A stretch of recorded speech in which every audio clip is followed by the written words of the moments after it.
investigating possible election-related crimes by the former president. There are other developments tonight. They're not likely to make the former president feel more secure about his legal future. CNN has learned from a source briefed on the talks that former Attorney General William Barr has had a, quote, preliminary discussion with the House January 6 Select Committee. And though the source tells us that Barr told the committee he didn't know much because he'd resigned in December, the fact is he was on the job until the 23rd of December, by which time the former president's pressure campaign on the Justice Department to cast doubt on the election had already been underway for several weeks. Additionally, when asked about this over the weekend, Committee Chair Benny Thompson used the plural, saying, quote, "We've had conversations with the Attorney General already," end quote. Let's get some perspective now from CNN political analyst and New York Times Washington correspondent Maggie Haberman, also ABC News Chief Washington correspondent Jonathan Karl, who interviewed former Attorney General Barr for his fascinating new book, Betrayal, the Final Act of the Trump Show. So, Maggie, how big a deal is it that former Attorney General Barr has willingly had conversations, I guess, with the committee and is now in the mix with the investigation? He's certainly a significant voice, Anderson, who could be speaking to them about the former president's mindset up until the time when Barr left his job. As you said, he left toward the end of December. He was replaced in the final weeks, but he did have a front row seat to what was happening with Trump. He tried disabusing Trump of these claims of election fraud. He looked into some of these things that Trump wanted looked into. And so I do think he could be an important voice that way. It's also important that he's voluntarily speaking to them. There has been such resistance from people who are still close to the former president to being involved with this committee at all, under pressure from the former president and his loyalists. And so I do think you put all of that together, and it is a real reminder that there are a number of senior former officials who saw things who are willing to speak. John, it is really fascinating because, I mean, Barr, in some of his public testimony in the past, when he was the Attorney General, he was anything but, forthcoming, parsing words, and do you think, what version of Barr do you think is actually has talked to the committee? I mean, he's certainly been opportunistic many times in his political career. I know he has a book coming out in March. What do you think which Barr is it talking to the committee? Well, look, Anderson, the fact that Bill Barr had been somebody that was seen as the ultimate Trump loyalist, somebody that did battle for him against the Mueller investigation, the Russia investigation, the fact that Bill Barr really was the most popular figure among the Trump faithful in the Trump cabinet. The fact that is who Bill Barr is makes his potential testimony on this subject even more powerful. Bill Barr, as he told me in an interview that I conducted with him last summer, but he has never said in a public forum, he has never said this out in front of the cameras.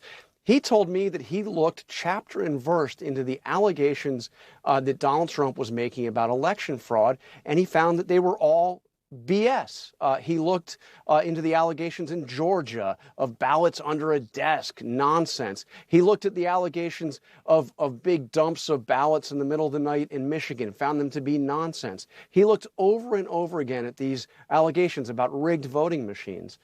And his conclusion was it was all BS. And then there's one other really, I think, underappreciated point, which is, although he was gone on January 6th, Anderson, Bill Barr was the first major person in the Trump inner circle to put out a statement condemning what was going on Capitol Hill.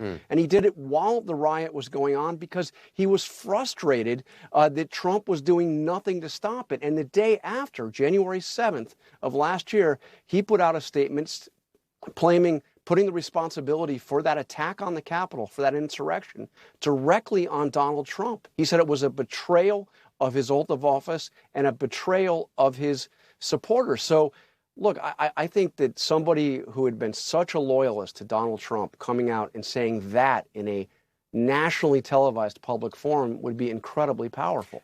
Maggie, is there any reason to think that Barr has any loyalty to the former president? Do we know do they have a relationship now? They don't have a relationship now, and they haven't had a relationship in quite some time. I think that, there are things that the former president accomplished that I think that the former attorney general, supported. He certainly was against, as Jonathan said, he was not in favor of the Mueller investigation. That's part of why the former president brought him in the first place, was to end that moment in time. And there were things that they agreed on, but there were a number of things they didn't agree on over time. And that began, frankly, long before Election Day.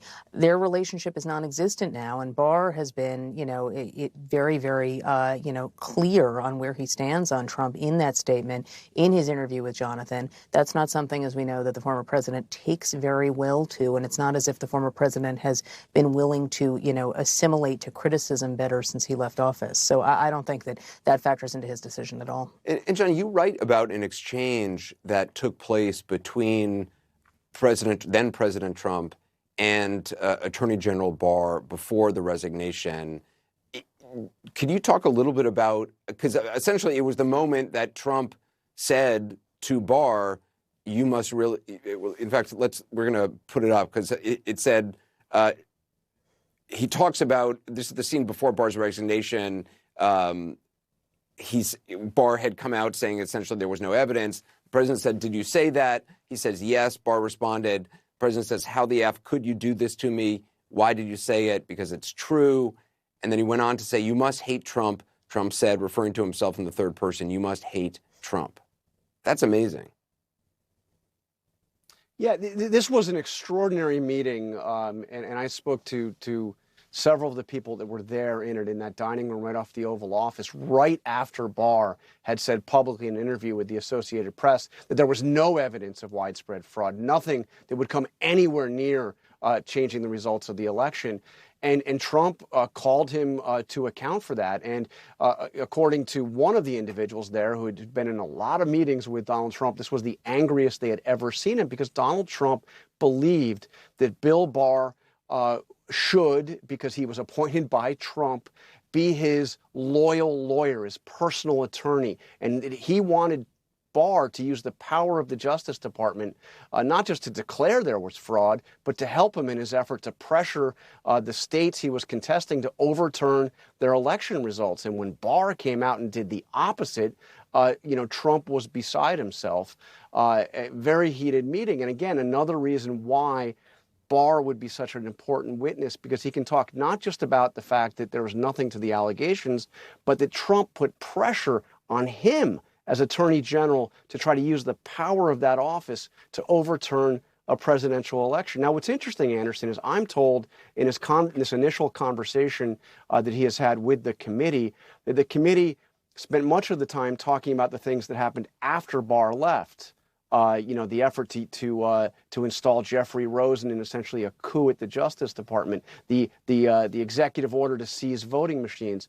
But I think where Barr's testimony is potentially most powerful is what he saw while he was Attorney General. And the committee, I am told, has not yet asked him if he would testify publicly. That request has not come. It was not raised. They haven't asked him if he would be willing to do so. I think that's going to be one of the most important moments in this investigation. Jonathan Karl, appreciate it. Maggie Haberman as well.